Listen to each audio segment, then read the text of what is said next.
Presentamos, como siempre, ya la tenemos en mesa a Paz. Tremendo. ¿Qué no vas a hablar hoy? Porque acá tengo ciudadanía, votamos y ahora qué. Sí, exacto. Me inspiré en el 25 de mayo, porque en realidad lo estaba escuchando la semana pasada a Piña, al historiador Felipe Piña. Al Philip, querido. Sí, que contaba del 25, bueno, ustedes también ya hablaron un montón esta semana, obviamente, de ese tema, pero algo que me gustó es que él contaba como la previa, ¿viste? Como el chismecito de los días anteriores y de cómo se fue gestando el ánimo, cómo llegaban las noticias, cómo la gente se informaba, cómo se fueron movilizando para exigir el cabildo abierto, etcétera. Y eso como que me inspiró a hablar y a pensar en cómo participamos como sociedad desde aquella época hasta hoy. Y me hice un mini research sobre las votaciones, porque cuando pienso en participación ciudadana, lo primero que pienso es en poner el voto. Claro. La verdad. Sí. Y me preocupó leer, investigar y leer que en las presidenciales, en las últimas del 23, votó solo el 77% de las personas. O sea, yo me acordaba que siempre decíamos, bueno, en realidad, claro, como que era poco, pero fue de los más bajos desde que tenemos democracia. Sí, y en las... pero a la vez no está tan mal. Sí. ¿No? Más de lo que yo pensaba. Pasa que muchos depende si te gustó el resultado. Sí, bueno, Hay sí. muchos que dicen, ¿para qué voy a votar? Que es lo Exacto. mismo, que esto del otro. Y dicen, bueno, la multa da 2.000 pesos. Hay mucho desencanto. Sí. Es como, eso es como el factor es ese. Sí. Para mí. Perdón. Y en las legislativas, en las últimas, si 77 te parecía que no estaba tan mal, decime que solo haya votado el 67% te parece poco. Ah, esa sí fue, No, esa sí, fue sí, baja, esa sí fue muy baja. Poquísimo. Poquísimo. Entonces me puse como a pensar en eso, ¿no? Digo, más allá de ese momento de poner el voto, ¿qué más podemos hacer? ¿Cuál es nuestro rol? Por eso ahí sale como el tema de la ciudadanía, que quizás es como que nosotros decimos, bueno, ciudadanía es ser ciudadanos, ¿qué implica? Como que desde el colegio que no me ponía a pensar, bueno, cuáles son nuestras responsabilidades, cómo actuamos, ¿no? Etcétera. Y que tiene mucho más que ver no solo con esa oportunidad que tenemos cada 2 años de votar, voten. Sí. Obvio. Sino como también digo, bueno, ok, votamos, no están surgiendo otras cosas, no es solo, a veces uno vota un mensaje y después te tiran para otro lado, digo, después las decisiones que van tomando van en contra de lo que vos pensabas y digo, tenemos que tener la posibilidad de hacer algo, no puede ser que solo cada 2 años podemos opinar o no. Y como todos los meses vengo haciendo, hice una encuesta también sobre este tema para saber qué opina la gente y no quedarme solo con lo que a mí me parece. Me encanta este momento. Sí, Momentos encuestas de Paz me encantan. También podemos una encuesta en vivo. Así también la gente puede votar. La próxima hacemos encuesta en vivo, sí. Pero bueno, lo primero que pregunté es qué sensación o qué pensás cuando escuchás la palabra política. ¿Ustedes qué les trae? Es el día a día para mí. Sí, todo es política. Todo. Bueno, exacto, pero ¿sabes qué? Lo que ganó fue, lo que más votaron fue corrupción y sentimientos negativos. Está bueno. Estamos mal. La situación actual, sí. Y después quedó partidos políticos, que no es lo mismo, y participación ciudadana en un tercer lugar, ¿no? Como lo que ustedes decían, no es lo cotidiano, pero a mí me pasaba más cercano a lo que votó la gente, te digo. A mí me decías, bueno, no, vamos a hablar de política, y yo decía partidos políticos, como hasta que empecé a entender que en realidad la política es lo cotidiano y lo que va marcando tus decisiones y el ritmo de vida. Estaba como esa sensación de pesadez que trae la palabra. Capaz que nosotros estamos medio sobregirados por el tema de la política y capaz Tal que cual. no es el común, pero bueno, justo acá dio la casualidad que... No, pero está bueno, está buenísimo. Para eso está la encuesta, para ver qué otras opiniones hay. Y hace poco, y a esto por eso lo traje a la columna, se votó la modificación de una ley ambiental que a mí me bajoneó bastante todo el proceso, que es la ley de glaciares. Sí.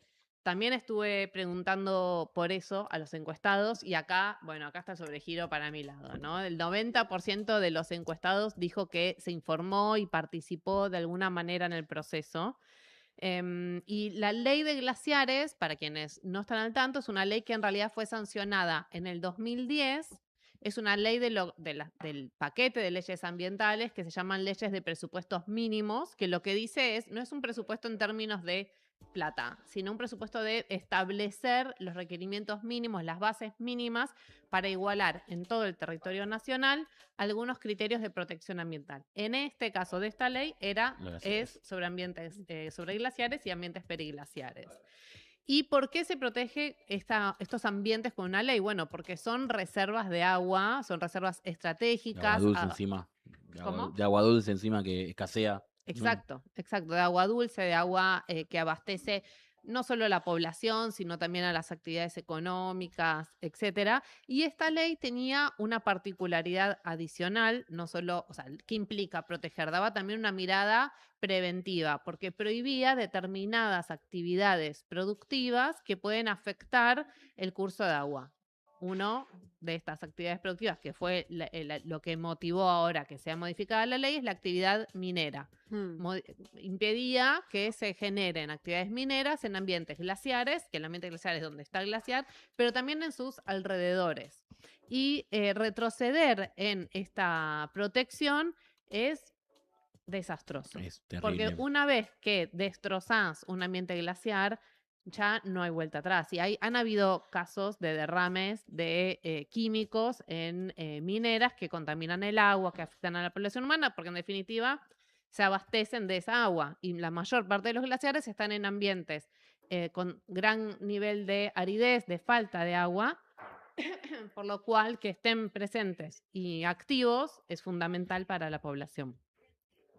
Lo que hace también esta modificación de la ley es poner un poco más en tipo, bueno, vamos viendo, pero no con la buena onda del programa, claro, sino con la parte negativa. Más chamullero, más chanta. Exacto. Vamos viendo cuándo protegemos y cuándo no, y lo deja librado a las autoridades provinciales, ¿no? Antes, como les decía, era como todo más equilibrado para todo el país. Ahora son las autoridades provinciales las que van a poder determinar cuando un ambiente tiene realmente importancia como reserva de agua y cuando no tanto y priorizan otra actividad económica. Pero eso no es solo decir, bueno, si protejo un glaciar o no, también estás poniendo digamos, el sustento, el espíritu de esto, claro. Es también una mirada que estás priorizando como gobierno, como población, como ¿lo económico país? o el bienestar de la sociedad, del pueblo mismo que tiene que vivir del agua de esos glaciares? Es como... Sí, aparte con lo importante que es protegerlo con el cambio climático y demás que estamos teniendo hoy en día. Exacto, y ese fue uno también de los argumentos centrales durante toda esta lucha, ¿no? Digamos, no estamos hablando de un momento del planeta cualquiera, estamos hablando de un contexto donde el cambio climático es crítico, como decíamos al principio, y donde realmente está escaseando el agua, donde hay una crisis muy, muy grande. Y estamos también hablando de miradas cortoplacistas o de largo plazo, como decían ustedes, ¿no? ¿Qué estamos priorizando? Y podemos decir, bueno, necesitamos desarrollo económico, pero también hay una mirada de, bueno, ¿qué tipo de desarrollo económico? ¿Para quién? ¿Para qué? ¿De qué manera? ¿Da todo igual o no? Porque aparte, y ya me estoy extendiendo, pero aparte trae dinero, pero no es como un dinero que se reparte equitativamente. Exactamente, no es algo que viene directo, no es que vienen las mineras y te dan la plata al pueblo, es como... se llevan la plata las empresas. No, la llevan claro, toda. ¿cuántos puestos de trabajo puede llegar a generar lo sumo que pueda repartir equitativamente la economía a todo un pueblo y que sea sustentable? No es. Exacto. Y vale la pena encima entregar todo a cambio de 50 trabajos. Tal cual. Y aparte, bueno, también hay durante este proceso, y sigue vigente, hay como conversaciones interprovinciales, porque si bien los glaciares están en las provincias cordilleranas, hay provincias no cordilleranas, como La Pampa, por ejemplo, que se abastecen de agua del deshielo de los glaciares. Entonces, una decisión que prioriza y que da algún tipo de beneficio, queremos decir, a provincias cordilleranas, también puede perjudicar otras que también tienen población y que también tienen tantos derechos como otras, ¿no? Sí. Y muchas de estas conversaciones, por eso es importante estar como ciudadanos activos y atentos, muchas de estas conversaciones pasan muy rápido, ¿no? Y con conversaciones a veces que parecen técnicas, que parecen inentendibles. Y también pregunté por eso en la encuesta, Y el 60% de los encuestados me dijo que cuando una ley se vota sin mucha discusión pública, sin enterarse, lo que más le genera es enojo y preocupación. Sí. Entonces, Mirá, yo hubiese dicho lo contrario, hubiese dicho que la gente no, cuando pasa por Mirá. medio desapercibido, la gente no se entera o le da igual. claro, no, pero cuando se entera, se calienta. O sea, contame, quiero participar, me quiero Claro, enterar. quiero indignarme. Quiero indignarme. Sí, yo me acuerdo que todo surgió con un discurso de Milei o de Patricia Burrich, fue. No me acuerdo. No sé, hubieron tantos De que... Milei, Sí, sí, bueno, sí, hubieron sí. tantos y que después se hizo la encuesta como que todos avalando, haciendo la firma y todo para que se protejan como en contra de la ley. Exacto. Eso hubo bastante movida y siento que ahora ya se corrió de lado eso y no se está hablando tanto del tema. Entonces está bueno volverlo a traer. Exacto. Bueno, lo que vos estás contando es porque constitucionalmente debe haber una audiencia pública. O sea, estas Ujú. decisiones deben tomarse con participación ciudadana. Pero claro, ¿cuánta participación ciudadana? Y si está o no, depende en gran medida de que te enteres. Como vos decías, si yo no me entero que se está votando una ley, difícilmente puedo participar.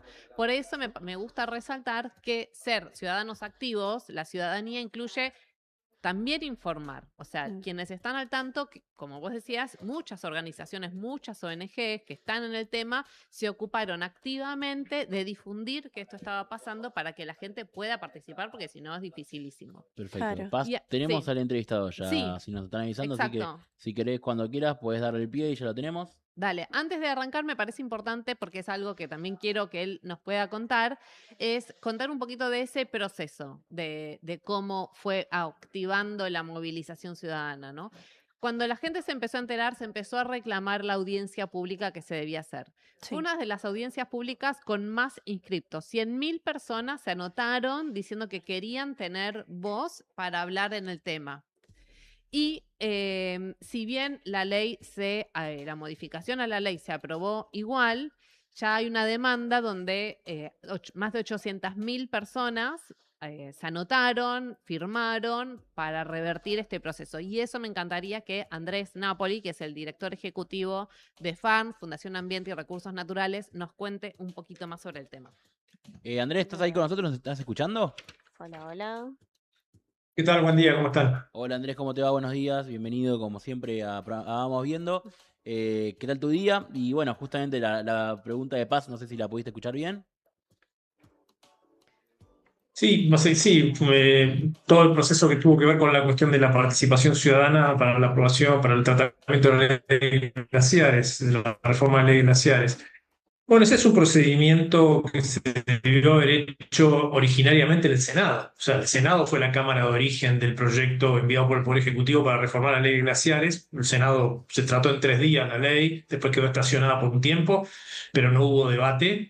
Después el diputado se intentó corregir planteando que se debía cumplir con el acuerdo de Escazú. Se llamó a una audiencia pública, se establecieron las pautas iniciales para llamar a una audiencia pública por 2 días, pensando que se iban a inscribir unas 1.000 personas, una cosa así. El resultado fue que se inscribieron más de 100.000 personas y la Cámara de Diputados como si nada, digamos, hubiera lo mismo si se inscribían 5, 10 o 100.000 personas, no cambió ni media hora el plazo de extensión de la audiencia, de hecho la terminó mucho antes.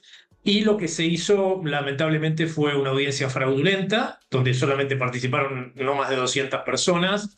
Se incumplió absolutamente con el acuerdo de Escazú. Los parámetros que se establecen en el acuerdo de Escazú plantean una necesidad de una participación abierta e inclusiva, transparente, no discriminatoria. Todo eso se incumplió absolutamente. Fue todo lo contrario a la audiencia. Pero lo que manifestó, el resultado que se manifestó fue el interés de la población, de mucha parte de la población, sobre todo gente del interior del país, donde el agua que proviene de la alta montaña es muy importante.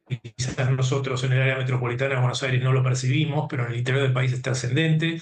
Y eso se proyectó después para la ley de glaciares, digamos, para la impugnación de la ley de glaciares que hicimos por la vía judicial con 800.000 personas inscritas y adheriendo a la acción, tal como lo mencionaban ustedes. Así que lo que nos queda como resultado es ese interés público que creo que el Congreso de la Nación y las autoridades públicas ni siquiera lo han percibido. Andrés, ¿qué podemos hacer nosotros como ciudadanos, ya fuera de todo tipo de poder que podamos llegar a ingerir, para justamente tener cierto poder de intentar cambiar esta situación, si estamos en contra?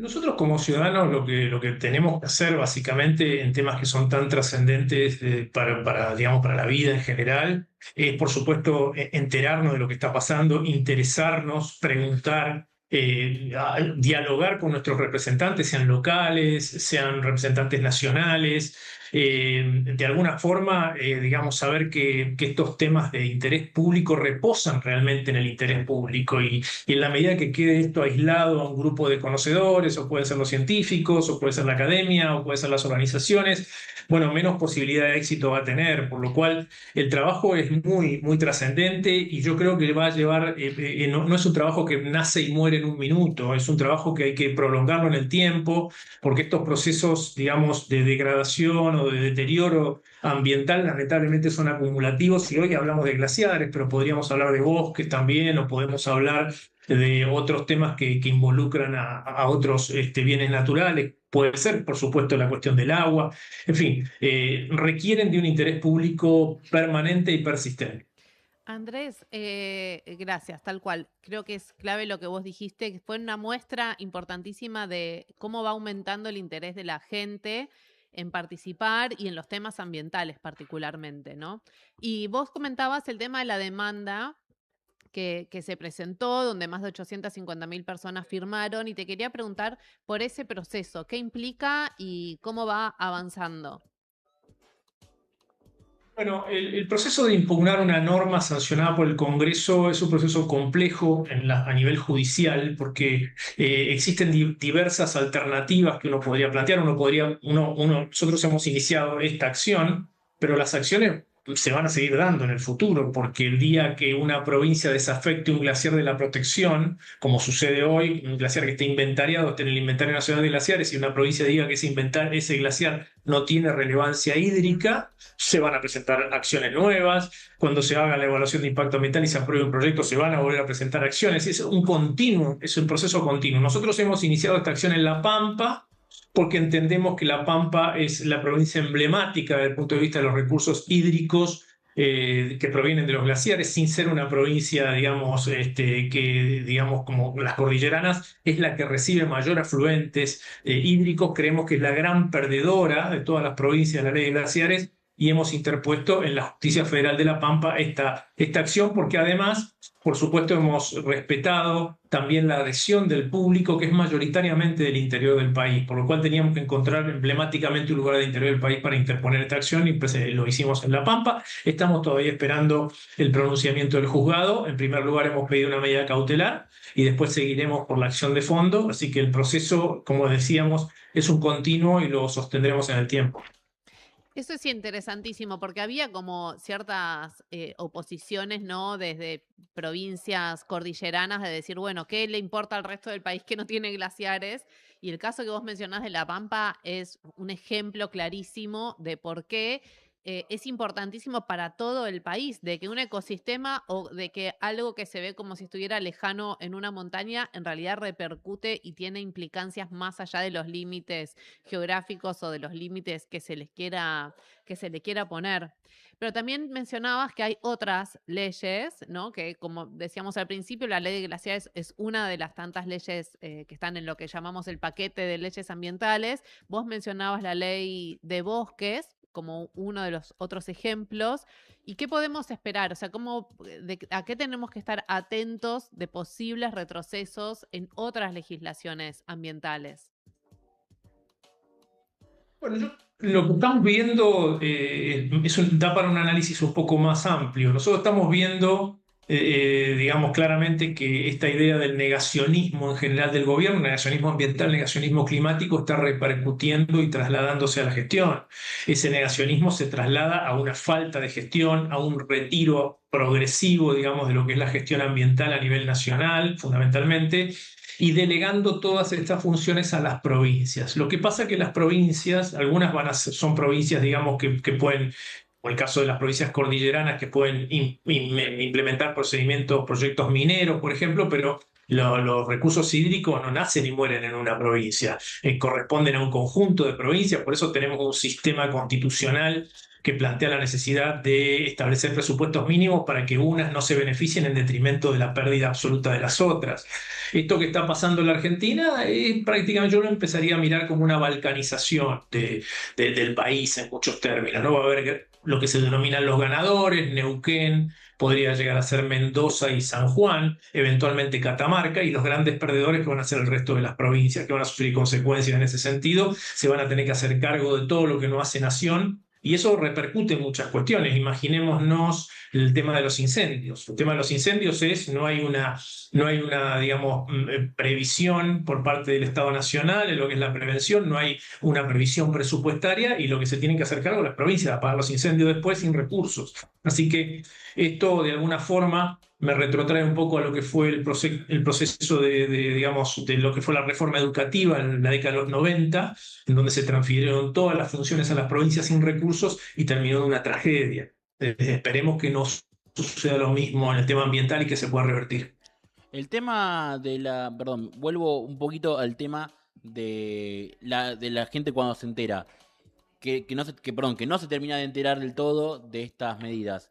¿Es culpa de la gente que no quiere enterarse o es culpa de los organismos o de justo la política que quiere que la gente no se entere? ¿Por qué la gente termina enterándose cuando la ley ya suele ser sancionada o está a punto de ser sancionada? Vamos a tomar un ejemplo, vamos a tomar un caso puntual, porque si no hablamos de más generalidades, es más difícil de entender. En el tema de glaciares, el recorrido fue bastante breve, digamos. Inició en el mes de diciembre, el proyecto entró al Senado y de ese proyecto casi nadie discutió ni nadie se percibió. Es decir, el apagón fue absoluto. El apagón fue a nivel legislativo, porque esto estaba escondido de la reforma laboral, la tensión en el Congreso y además los medios de comunicación le hicieron un blackout, diríamos, absoluto al tratamiento del tema. Recién levantó cuando ya fue evidente la situación en la Cámara de Diputados. Ya 100.000 personas se inscribieron, era una situación. Pero esto yo creo que tiene mucho que ver con esconder los temas y hacer que no se traten y no se cuenten, porque además muchos de los anunciantes de los medios también tienen que ver con este tipo de proyectos y están interesados en que esto transite por un pasillo oscuro y que solamente se interesen tres o cuatro. Ahí me parece también, Andrés, yo quiero como resaltar el rol de organizaciones como FARN, como Fundación Vida Silvestre, Sustentabilidad Sin Fronteras, tantas otras que estuvieron ahí metiéndole, dándole para ponerlo en agenda, para ponerlo en tema, y toda la red que se fue armando de personas que fuimos como compartiendo, estando presentes, pero me parece que ahí el rol de la sociedad civil ambientalista, que estamos, yo sé que medio como, ¿no? No pasando el mejor momento de voz pública, hay que resaltarlo y me parece que tuvo un valor importantísimo. Así que gracias a las organizaciones como la tuya que están metiéndole ahí no solo las horas, sino el cuerpo y toda la energía. El agradecimiento es mutuo porque también es para ustedes que son quienes difunden estos procesos, para quienes, digamos, trabajan en distintos espacios. Esto es un trabajo realmente colectivo. Hay que rescatar esta unidad general de todo el movimiento ambiental que ha sido central. Y quisiera llamar la atención sobre algo que está pasando hoy que creo que no deberíamos, digamos, ignorar, que es el proyecto de ley del lobby que ha enviado el Poder Ejecutivo al Congreso de la Nación, en donde se pone en el mismo espacio a los lobistas corporativos de las empresas, etcétera, en la economía, del resto de los que realizamos lo que se denomina el lobby cívico. Y esto es bastante grave porque podría acarrear incluso hasta sanciones penales. Así que es un tema que seguramente lo comenzaremos a discutir, pero terminó la ley de glaciares y comienza este espacio de discusión que tienen las organizaciones sociales en general, ya no hablamos de las ambientales, y que posiblemente sea muy riesgoso este proyecto que el Congreso quiere tratar en este momento, tal cual está escrito en el texto del proyecto de ley. Exacto. Gracias por traer este tema para que todos podamos estar al tanto de lo que está sucediendo. Y gracias por tu tiempo, Andrés, para contarnos sobre estos procesos que son fundamentales, que estemos activos, presentes y poniendo ahí el giro hacia donde queremos que vayan las cosas para el futuro y el presente. Bueno, muchas gracias a ustedes y felicitaciones también por todo lo que hacen. No, muchas gracias, Gracias. Andrés. Chao, hasta luego. Chao, hasta Ahí luego. pasaba Andrés Napoli, director ejecutivo del FARN. Y sí, y yo quería cerrar porque yo siempre cuando escucho estas cosas lo primero que me surge es como una tristecita acá en el pecho de todo lo que está pasando, pero como trato de ir para adelante, estuve buscando también frases, leyendo de pensadores que nos traigan un poco de esperanza. Y así fue como me crucé con la escritora Rebecca Solnit, que habla justamente y piensa sobre la esperanza. Y ella mencionaba que la esperanza no es la certeza de que todo va a salir bien, y aparece justamente la esperanza porque el futuro no está cerrado. No sabemos, nos podemos decir, podemos tener modelos ambientales, climáticos que nos digan qué es lo que puede pasar, pero no sabemos si efectivamente eso va a pasar, porque depende de lo que hagamos hoy. Entonces, tener esperanzas no es simplemente esperar que venga el príncipe azul a resolver el problema, sino estar activos, presentes y movilizándonos para que ese futuro que nos genera esperanza lo hagamos realidad hoy.